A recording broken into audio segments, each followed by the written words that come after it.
Welcome back to the 150K podcast, where we help take your dreams to six figures and beyond. I'm your host, Joe Graham. Today I have with me Tracy Brinkmann, the host of the Darkhorse Entrepreneur podcast. He's been in coaching in corporate America and in business for a while. He helps small business owners launch their dreams through podcasting and other aspects. But Tracy, we've been in a bunch of different groups together and kind of just bounced around, but I don't know much of your story. If you could tell my audience a little bit more about yourself and what you do. Oh my gosh. Well, let me give you the cliff notes. Well, first off, man, thanks for having me on the show, right? Yeah, I You, appreciate you you being always on the show. you always want to say thank you to the host for taking their time, man. I've been listening to a couple of your episodes, and you got some stuff going on here. I'm definitely liking it. So Thank you. anyway, let me give you the cliff notes. I am the son of a 23-year military man. So grew up all over the United States. Actually spent about 7 years over in Germany growing up. My dad settled when he retired in Southern California, right as I was going into high school. Started getting hooked up with the wrong kind of folks, decided to join the military myself right out of high school, went back to Germany. Then after that, came back to Southern California and started a computer consulting business. Yeah, I have fallen to the bottom when it comes to drugs. Ran the dark side of the streets in LA for a while. Was able to get myself out of that. Started my corporate career. Worked with some of the names we'd all recognize: Coca-Cola, Home Depot, Victoria's Secret, yada yada yada. Right. Mhm. And during that time, I got introduced to coaching, and I had mentors, especially in the Coca-Cola company, and seeing the value of that, I started doing coaching as well back in the 90s, back when coaching really wasn't cool. And so from there, but as I was doing this, I started having this bug for the side hustle. Always been a hustler from way back in elementary school, which is usually the story you hear from entrepreneurs, right? Mhm. Hey, I started when I was 12. Yep. So I'd always had something going on, and I started breaking out and doing the coaching on the side. And then comes, the commercial internet.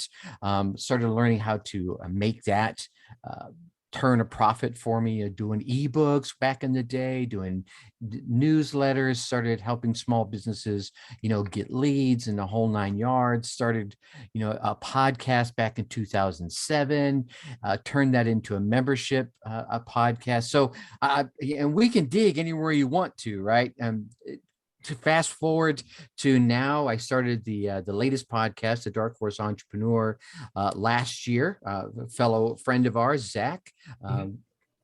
put down the gauntlet, and I answered the call, and here we are. We just crossed a year last week at the time we were recording this, and I just dropped episode 229 this morning. So it's been a fun ride, to say the least. Yeah, no, that's crazy. And I commend you on that.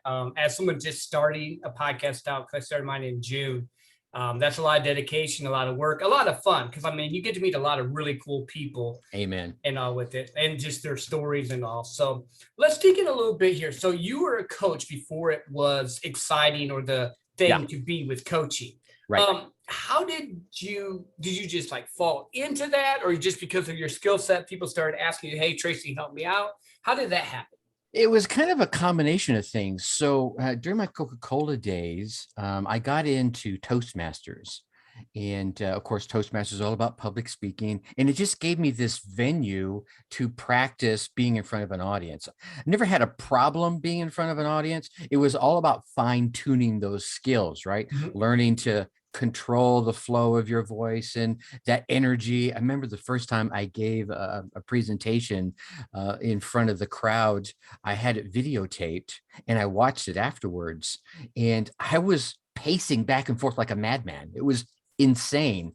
While I was speaking, I thought I was doing a great job. And everyone said, "Hey, you did a great job, but you got to stop and take it, stand in one spot and talk to us."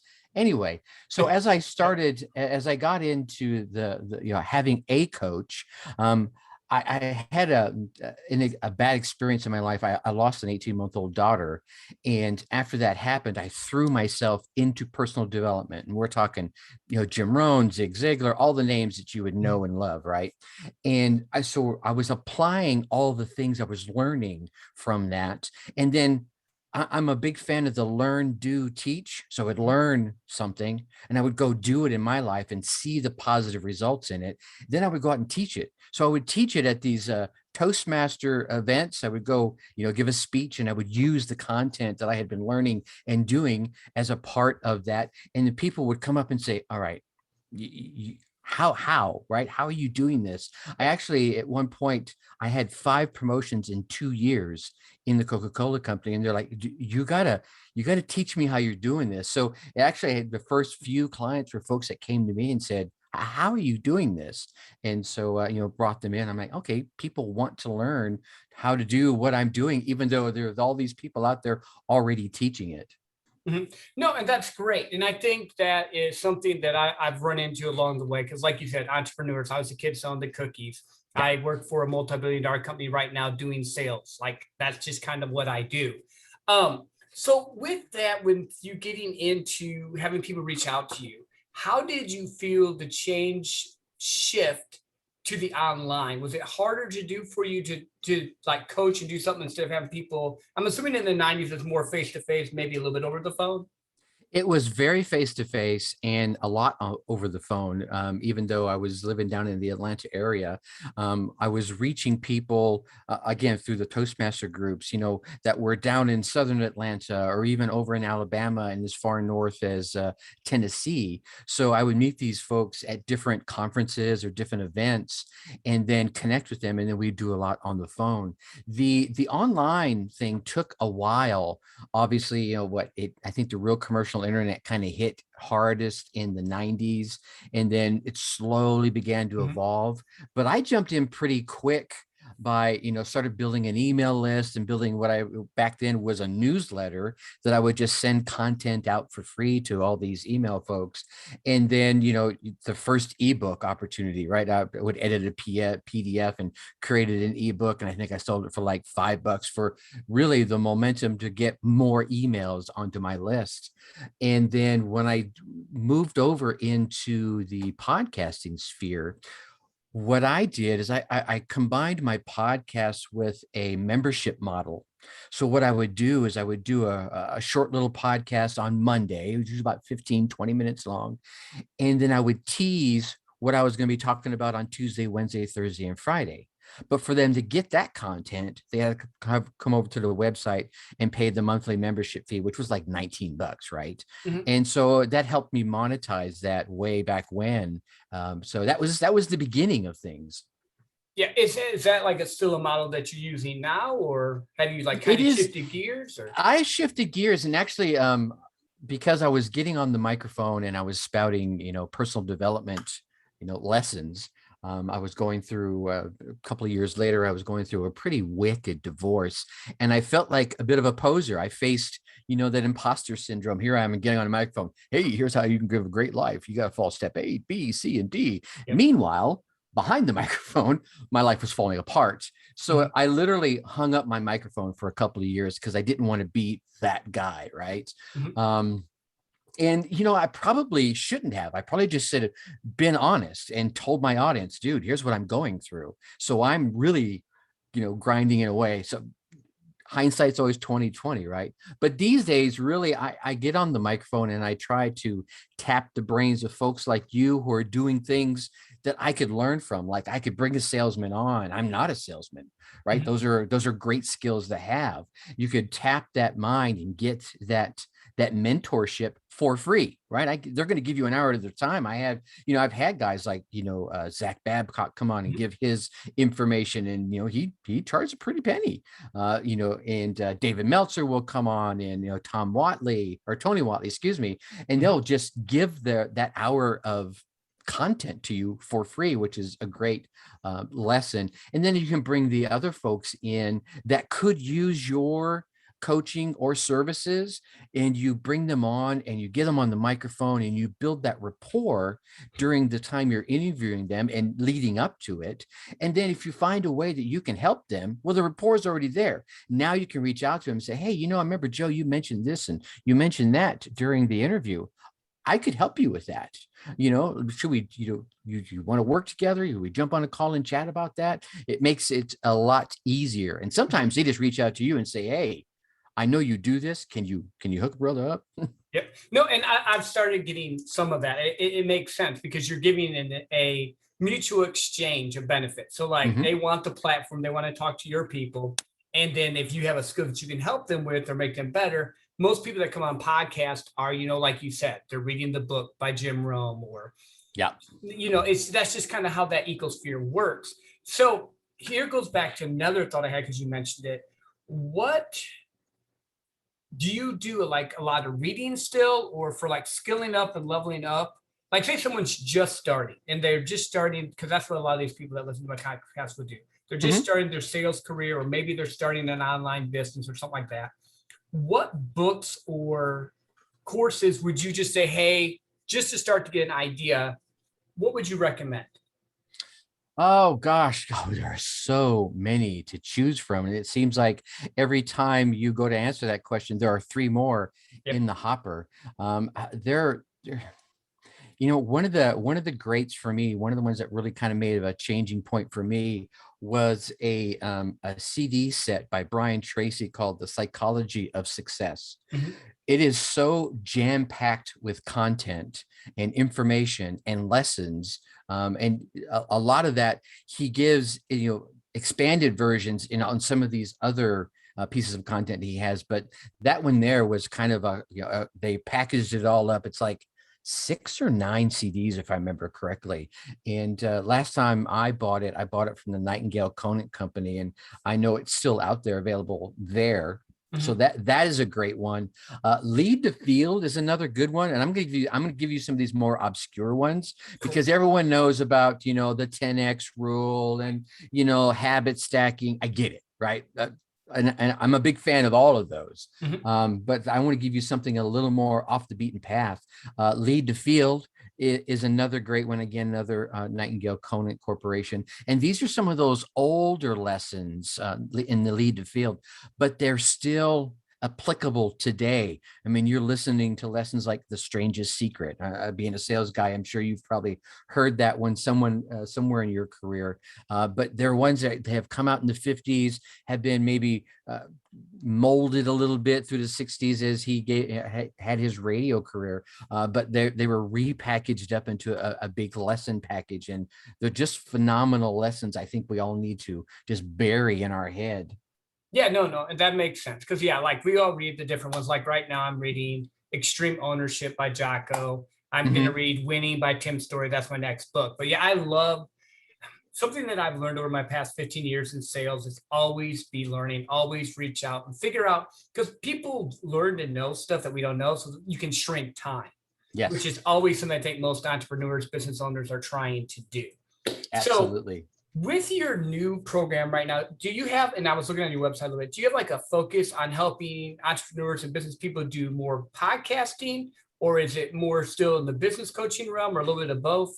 It's been a little bit of both, right? So as my podcast gained some success most in the past year, people are coming to me and saying, hey, I'd like to learn to do that, right? And, they see other folks doing it, but they don't know them, right? They've connected with me. So that has been a big angle. But then quietly behind the scenes, I do a lot more of that, the local business marketing, where I'm reaching out to the local mom and pop shops who've really suffered over the past year, right? Right. A lot of them had to shutter their doors, or at least shutter their business to foot traffic, and have had to shift to an online model. So reaching out to them, helping them, get, carts on their website. Here in Wisconsin, a lot of the websites look very early 2000s and late 90s. So they're a lot behind the time. So doing a lot of that work, and then helping some of them with things like Facebook ads.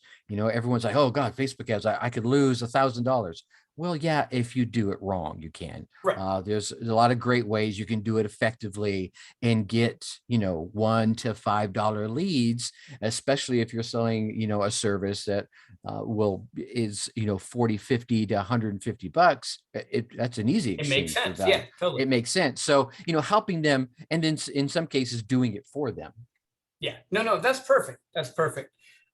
So going back to, and I like that you're helping small business because I work in mid-market as well, and they got hit the hardest over this past year. Mhm. So I definitely Right. commend you for that. Going back to like mindset and learning and all that, do you have like a daily routine that you follow, or are you more of a flow type of guy? It's a mixed bag. And for the most part, I do have a daily routine. Like I'm up at dark 30, ex-military. I'm married to an amazing woman who's also big into fitness. So we're usually up by 3:30, 4 o'clock in the AM. Mhm. We're lucky enough to have a gym in our home, right? With with a Yep. great assortment of equipment. So it's literally roll out of bed, bust out a workout, hang around and chat with the missus for a bit. And then I'm usually got some audible in my ears, some sort of book. I actually picked up a book that was not business focused. It was really all about the history of druids, right? Oh, Getting sweet. back to some of the clean living and holistic medicines of way back when. Mhm. I find this comes with the whole mindset thing. I find that if I can learn more about my varied interests, I can pick ideas from different unrelated topics and come up with something all brand new. It's like, oh, wait a minute, I never thought about that. I can take this concept over here that I learned in the Druid book and something I learned from a David Meltzer video and something I learned from a Joe Graham podcast, put all those ideas together. My brain's going, you know what? If you put all those ideas together, here's something you can do to better your life or help someone else. Yeah, no, that's good. And you really perked my interest. So what is the name of the Druid book or that you're Um, listening to? Because I was a It history is nut. I think it's the path, the green path. Hold on, I'll bring it right here real quick while we're chatting. But it's a huge book, and it's very interesting. It's called The Path of Druidry: Walking the Ancient Green Way by Penny Billington. Nice. I'll have to check that out. I love that time frame. So getting into my little bit of my history nerd, I write a little bit of science fiction and fantasy, and I Nice. like the Dark Ages, Oh, Vikings, nice. um, that time period, and then like Mongolian history. It just kind of attracts me. So when you said Druids, I'm like, wait a minute. Wait a minute. Yeah, I like that. I like that. So stay more on the business track because I could talk history and Druid stuff all day long, Right. but that's not what Right. the podcast is. I do agree with you. You do need to have that balance. A good friend of mine, George Bryant, says that you have to put it into containers. You have to make sure that you're not always slow down to speed up, for lack of a Mhm. better term. So because Right. like the grind culture, I think, is with a lot of entrepreneurs and business people, and I understand the grind. I've been in doing sales and all for a long time. Sure. um, I think it's just coming down to balance. And it sounds like you have a good fit on that. So you're doing your business when you're doing your business, doing your other stuff when you're doing your other stuff. Absolutely. Um, so with that, with the podcasting, say I was just starting out, because I am just starting out. This is going to be episode 17. Nice. What little key things would you give to someone like me that's just in the beginning stages of, like, I literally just launched and I'm learning as I go? Is there certain things you should have in place, not have in place, or ideas on that? I would go with, okay, so you've already launched, right? And Mhm. you've got a little momentum from the launch, is you want to keep pressing on that gas. And what I found, in my launch time and then moving forward is try to avoid jumping topics. So here's what I mean. So here, if I'm going, to listen, I'm going to check out the 150K podcast and I'm listening to episode 5. I'm like, oh, that's cool. And I go to episode 6. All of a sudden, it jerks me in a completely different direction with Mhm. no transition. And either the transition is maybe your intro. Hey, thanks for listening. You checked out Tracy yesterday. Today, we're going to do something a little different kind of thing where you kind of bring them over, right? That does a lot for for stickability, right? Mhm. And then I think the next thing is really huge is if you get someone on that you think, all right, this guy's going to be fire, talk about him before he comes on or she comes on. Mhm. And talk about them in the show, and then talk about them, in your socials. Hey man, I just got off a great podcast with this guy. Just, you're gonna not want to miss that. I've done that a couple of times when I've had this amazing guest, and I'll do it almost a month in advance because I'm recorded that far out. Mhm. So it puts that little bug in their ear, and when they finally see that episode drop, they remember, oh, that's right, Tracy told me how awesome this podcast was when he got off of it. It must be amazing. I have to check it out. So it kind of gooses them a little bit. Right. Yep. And I think the last thing I would leave you with, and this is almost like everything in life and business, consistency. Mhm. Bing, bang, boom. If you're going to drop your episode on Mondays, man, just drop it every single Monday, every single time, without fail, because people will come and keep coming, and they'll be all of a sudden, if you're not there one Monday, they're like, well, what happened to Joe? Well, Joe's not here. I'm going to go check out something else. And then they might forget to go back and check you again the next Monday. You know what I'm saying? So you just want to keep, and if you're going to have that gap again, tell them, hey, we're doing this, we're doing that, we're going to do something a little different. I would even say, if you're going to have a gap, bring back a real popular episode instead of, dropping nothing. Say, Mhm. hey, we've had this, it was such a great review about this. I'm going to bring this one back while I'm on vacation instead of a new one, whatever it is. Yeah, no, that's perfect. That's kind of what I've been trying to do. So I dropped every Monday and every Friday. And Yeah. then I've just been scattering it in a little bit differently. Friday's been more me doing stuff. Monday's been me and And test, right? I went through a phase where I'm like, okay, when I first launched, I was going to do an interview episode and a solo. Mhm. And I started seeing the stats that a lot more of the solos were getting more listens, and they were getting deeper into the episode. So I added additional solos. I'm like, okay, well, cool. I keep doing the interviews because I enjoy them too, and I'm hoping they keep delivering the value. And then I actually got to the point where I was doing an interview episode and then 4 solo episodes. Oh, wow. That's how come I'm only a year in. I'm at episode 229, right? Yep. That got to be a little bit too much. I mean, it was fun for a couple of months, but it was like, Mhm. all right, started to burn out. So now I do a Monday episode, and then I do a Wednesday and a Friday, much like you're talking about here. And here's what I really find has been working really well for me is I'll get on the microphone with with whoever it is I'm talking with, and we'll just riff, we'll just jam like this and chit chat. And then what I'll do is I'll get ideas while I'm listening to them. Mhm. Joe will come on here and give all these great sales tips, and I can say, you know what? I'm going to dig a little deeper on that on Wednesday from my perspective and in my history. I can give my expertise, and that's maintaining your clout as the host. You still want to be the expert. Sometimes you bring folks on that are way better than you, and that's great. Mhm. It brings people in, but then you want to remind them, I am an expert too, right? You just kind of shine that light back on you, which is what I would hope you started for in the first place. Yeah, no, and that's what I've been trying to do. So, like I said, I mutual friend Zach Mhm. kind of did a little challenge, and I just was like, okay, cool. I've been wanting to do this for a while. I've been having people ask me about sales, so I'm just going to launch and do it. But yeah, I've been trying to do that more. Where in the beginning, I just did a bunch of guests, and I started doing my own solo, and I've noticed the same thing. I'm getting more hits on mine now than I thought I would because I think what it is that people don't always realize when you're really good at something, it comes easy to you, but Yes. it doesn't always come easy to other people. And that was one Amen. of the reasons why I just did this whole show because I'm like, I have such a big network of people that can help them, and then I can help them in this area. And that's Right. kind of just been the way I've been trying to build it and do it. Here's the last little piece of advice I would drop into your ear when it comes to your podcast. And I learned this one completely by surprise. I had a huge success and a big spike in downloads as a result of doing a podcast tour. One of the things that Zach tells us about, get out there and do a podcast tour.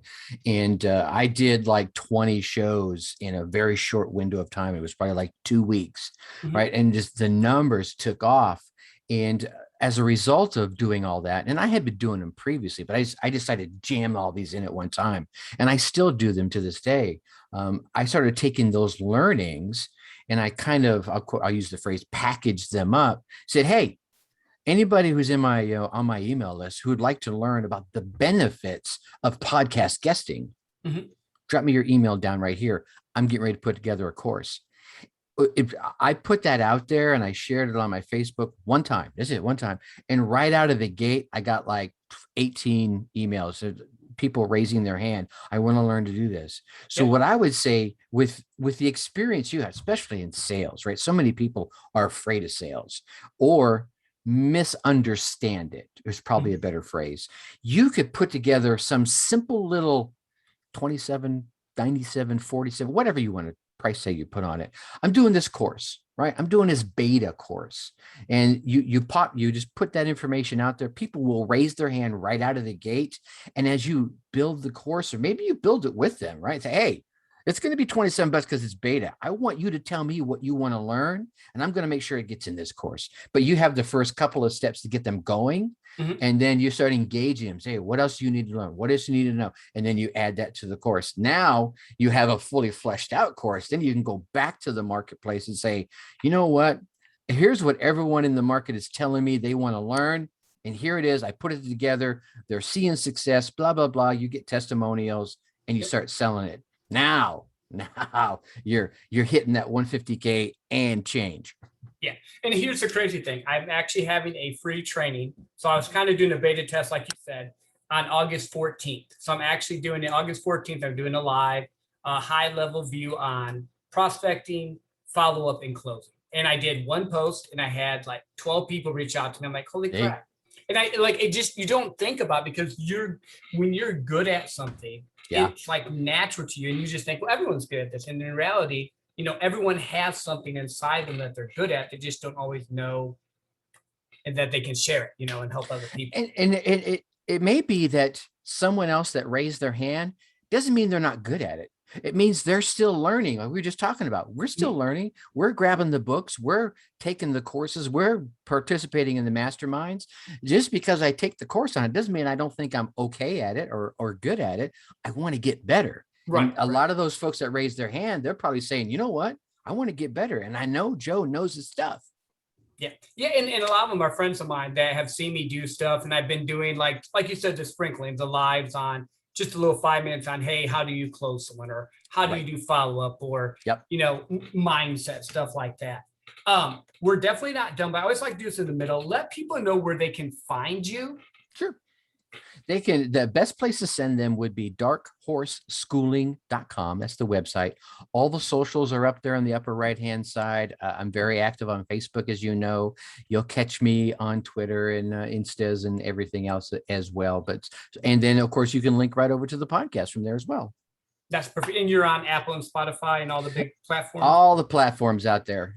Perfect. Yeah. And everyone, you've heard that. Go and check his podcast out. It's great stuff. Like, comment. That's kind of how we get ratings. It's very important. But yeah, going back to what you were talking about with people and helping them, get improved. That was kind of the whole concept that I had come up with this because I was in sales for years and I'd hit the 100K barrier and then I would drop below. Mm-hmm. And then now consistently for the past probably 4 or 5 years, I've been able to stay above, which is good. So I'm like, hey, I want to help people get there. Right. So how do people, because you've been through a lot of stuff and you've coached a lot of people, how do people take their dream, their beginning dream, and make it into, like, say they're not where we're at, we're already doing stuff. Say that like they have a dream to start a podcast. Maybe it's on, since we talked about history, on history. How would they start that process?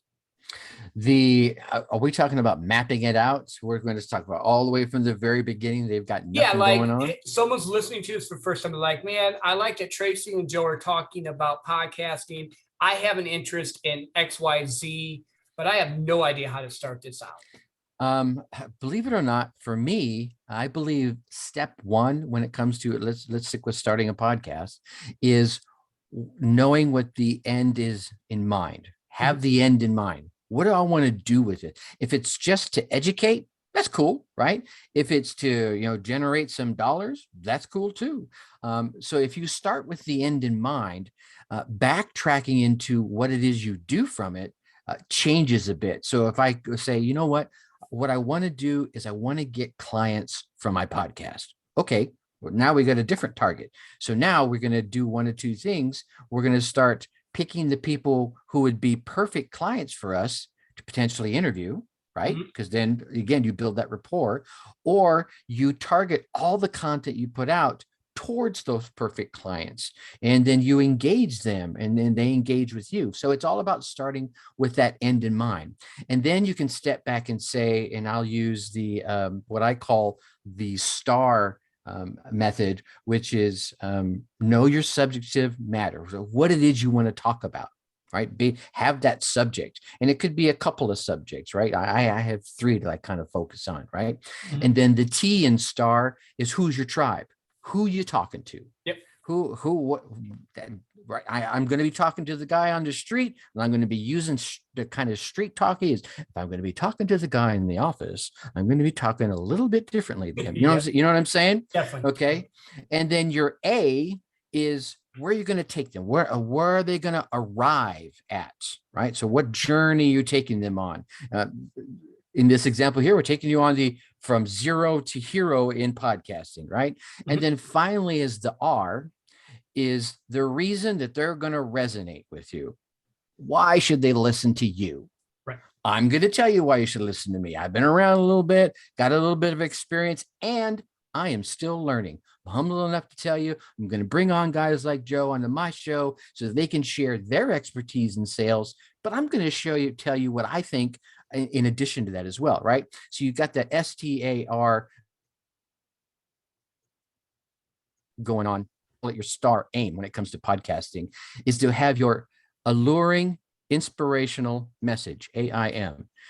If you don't have some sort of message, and if it doesn't have any kind of allure and inspiring content behind it, then you're just giving stats. And we've seen those shows where all they do is they give you, well, today the stock price went up 2.7%. It's a yawn. I could get that information from Google stock ticker, right? You want to be inspired. You want to be motivated. And it doesn't always have to be good, right?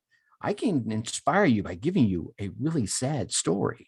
Yeah. And then give you the lesson at the end. So you have that STAR and give them that aim, that alluring, inspiring message, and they'll want to keep coming back to checking you out.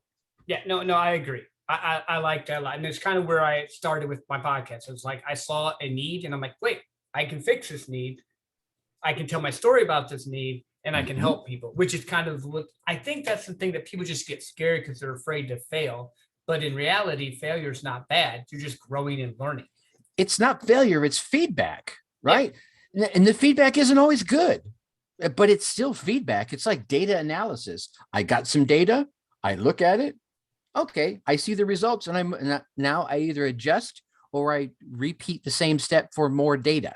Don't repeat the same step and expect to get really different data. It's probably going to be very close data, right? Yeah, it's going to be similar. It's kind of like in sales. We know our numbers. Okay, I need to talk to this many people to get this many presentations, to get this many people to listen so I can close to whatever that number is for you. It's the same thing. It's just, I think people just don't like the hard numbers of the truth of it. And to loop back around for the podcasting example, if someone's thinking about starting a podcast, much like you have right here, I think so many of them go into it going, okay, I need to get to 10,000 downloads so I can start getting sponsors. Okay, that's one way you can make money with a podcast. There are 10 others, but everyone focuses on that one, right? I don't have any sponsors on my podcast, none at all.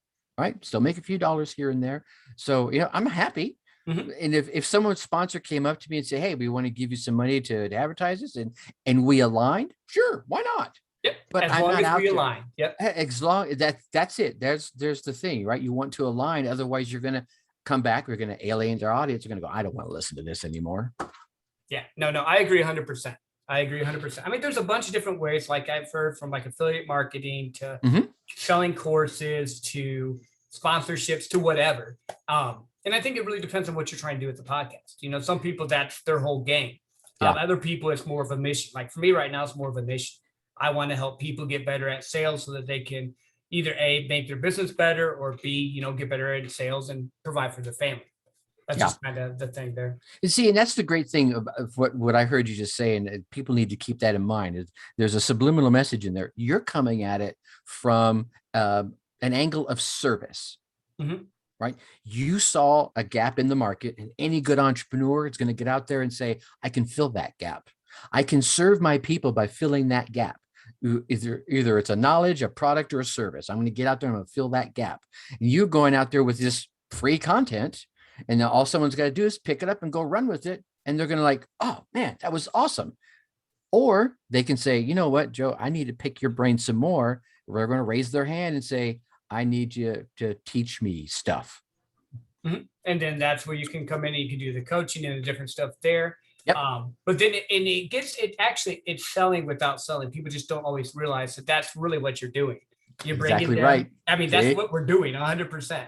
No matter what the product is, you're bringing them value, and they need enough value. They're going to come and ask you for the help. 100%. Right. So, and you were talking about courses. Courses is one of the things that, I kind of stumble on. I mean, I've done it a few times, but I stumble on and say, if I say, hey, I'm going to do this, podcast guesting course, they're like, yeah, I want to do that. I'm like, I thought everyone knew how to do this. Like you were saying earlier, because I'd done it so easily, I can talk on the microphone all day long. It's getting me to shut up. That's a problem. Yeah, I'm with you. Well, and I think that that's just something that especially now that there's more ability for people to get their voice out. Mhm. I think it's awesome. And what you're doing with helping people get podcasts is great, because now they can get their voice out on stuff that they love. Yeah. Maybe it is going to be monetized, maybe not, but a lot of people didn't have a voice to be able to, speak on what they love. Or like you mentioned, going through the loss you went through. I have a buddy that has a podcast he just started on grief and just that thing. Mhm. There's so many things out there. I think we always just need to be learning and growing. Yeah, 100%. And I think here's a cool thing. Two cool things have come out of my podcast that totally unrelated, but they all came as a result of the content the podcast put out there. One is I got tapped on the shoulder by an organization out on the West called, I believe it was Go Local Green. Right. They're all about, sustainability and Mhm. green growing of product. And they were looking for somebody in this northern Midwest area. I'm up in Milwaukee, Wisconsin, to interview local dairies and farmers and people Mhm. on how the normal Joe, the you and I's of the world, could support them and help support, going local and going green in a positive way in their day-to-day lives. I'm like, I would love that. I totally align with that. Shopping local, Yep. being green wise. I'm all over that. So, they tapped me on the shoulder because they saw that alignment.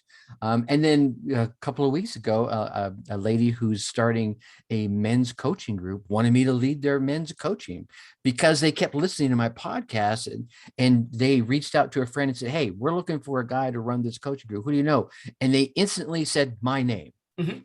It wasn't that I would have been putting it out there that I wanted to run a men's group. I hadn't even thought about it. But Yep. when she said, here's what we want to do, and here's what we're thinking, I was like, I could totally get on board with that. So we're getting ready to launch a men's group here. No, that's awesome. And I think that that's what happened. When you start moving towards your goals, your dreams, what you're trying to do, who you're trying to help, things open up for you, whether you believe in God, universe, however you want to put Absolutely. that. It comes back to you. And I think that that's a valuable thing that people just need to be willing to start. Yes. And it's okay. You don't have to be perfect. In fact, I think most people like it when you're not perfect, when Yes. when they feel that you're genuine.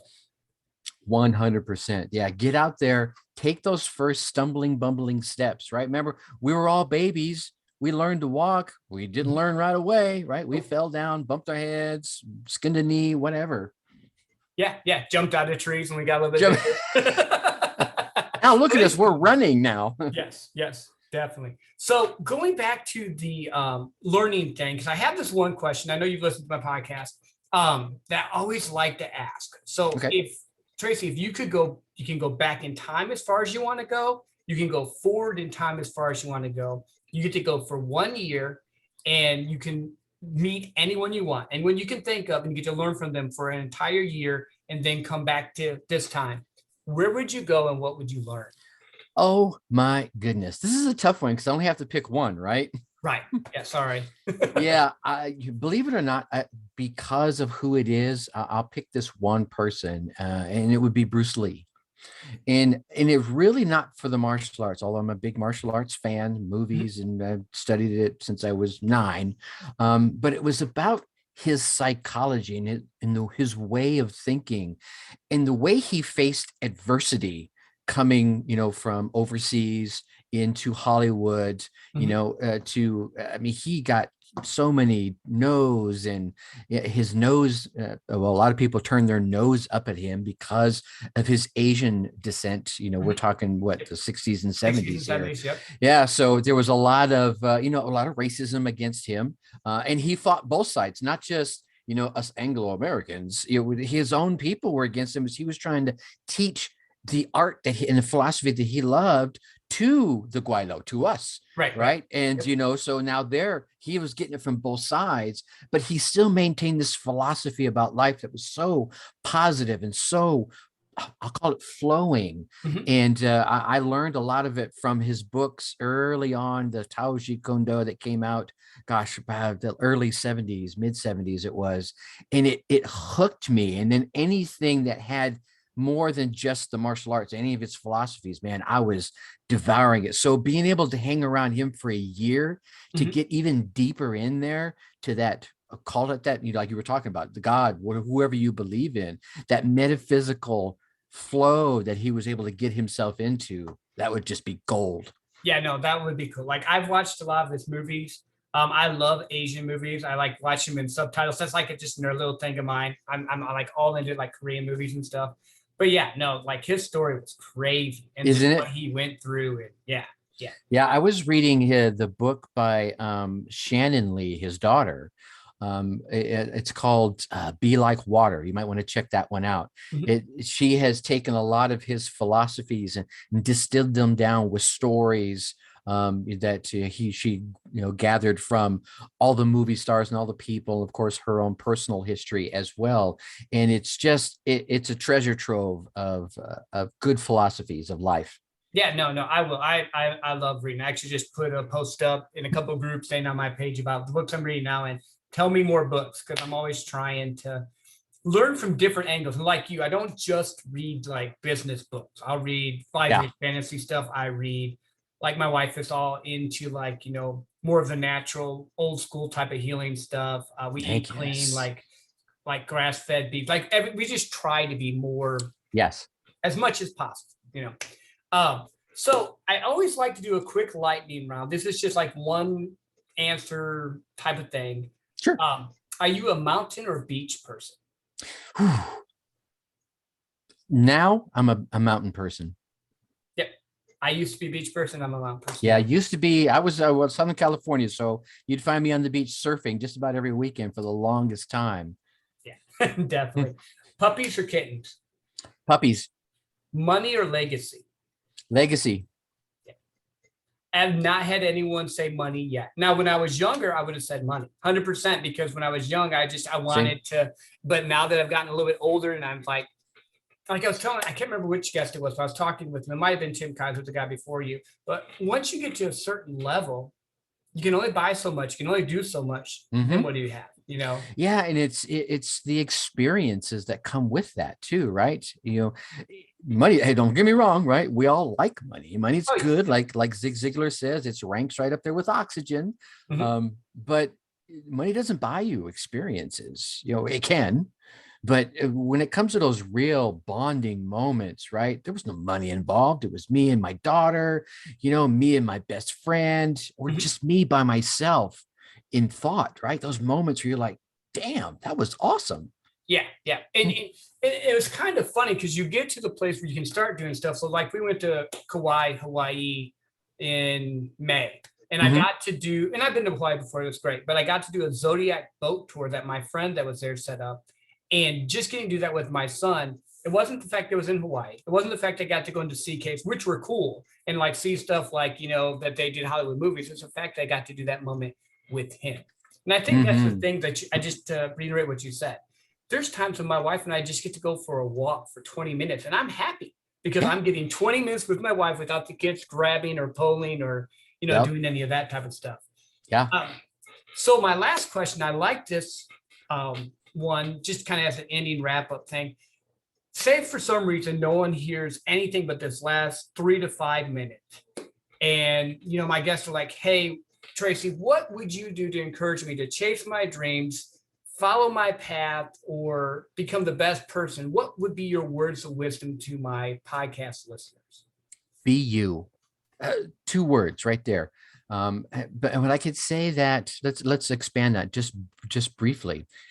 Be the you that you want to be, not the you that the world wants you to be, the Republicans, the Democrats, the Christians, the Buddhists, who cares? Be Yep. the you that you want to be. And I would even go so far as part of a goal setting process I take people through is if don't close your eyes if you're driving, but take a moment and picture yourself sitting on a vista, right? If it's on a bench, if you're brave and you're going to hang your legs over the cliff, that's fine too. But what you're doing is you're looking down over the life that's perfect for you. What are you doing? How do you feel? How many kids do you have? What kind of home do you live in? Here's the really cool thing. How does it feel inside, right? Do you feel proud? Do you feel your shoulders standing up and going back? You feel that Superman cape flying in the wind behind you? How do things smell? What do they look like? Is there a breeze? Whatever it is, picture all of that. Be the you that you want to be. Now you could come back to today and say, you know what? Because my brain can picture that you that I want to be, and I can see that mansion or that modest bungalow, whatever it is that you pictured, it's possible. You just have to be you and stop being everybody else. I can't be Joe. I'm not going to be Zach. I can't be John or Dave. I'm Tracy. Yep. And the minute you can start owning that, and that includes having to look back at your demons from the past, any dark moments, there are lessons there. If you don't learn them, you can't move forward. Life is going to keep throwing the lesson at you until you learn it, right? But the moment you can own being you, learning that lesson is cake. I didn't say it was easy, but it's cake. Yeah. And you can start stepping into you, man, and things will just rock. The passion will come, and the steps that you'll have to take will get a little easier. Not super easy, right? We're all going to hit that barrier, but being you helps you bust through, dig under, jump over, or go around it. Yeah, no, that's awesome. And I think that's something that people in general have a hard time with, because we're always programmed, or you're always dealing with what other people think. Like, I had a buddy of mine say to me once, he said, in your 20s, you're trying to live up to what your family wants you to be. In your 30s, you start to question it. And in your 40s, you either make the change or you quit. And that's kind of just, I want to encourage all of you that are listening to this, just what Tracy said there. Find out who you really are, not what anyone else thinks you are, who they want you to be or maybe put on you, and then you'll be able to step into what you want to do. And it is, man. I agree with you 100%. It is so much better being myself. I moved 1,000 miles away so I could be me. And not in a weird way. Like, my family's great now, but like, I grew up in the upper Midwest. Now I live in Texas. And for me, I had to get away from that whole ecosphere I was in and put myself in a new place so that I could actually become who I wanted to be. You had to feel free to do it. Yep. Right? Yeah, I get that. Now, thank you again, Tracy, for being on the podcast. I think it's been great. You brought a bunch of value. I really appreciate it, my friend. My pleasure. Thank you so much for having me on, Joe. And thank you all for listening to the 150K podcast. Again, I'm your host, Joe Graham, where we help you take your dreams to 6 figures and beyond. Please go and check me out on Spotify, Apple, wherever you like to listen to your podcast. I read all the comments, the likes. I will reach back out to you. And until next time, chase your dreams, follow your heart, and we'll talk soon. Thanks.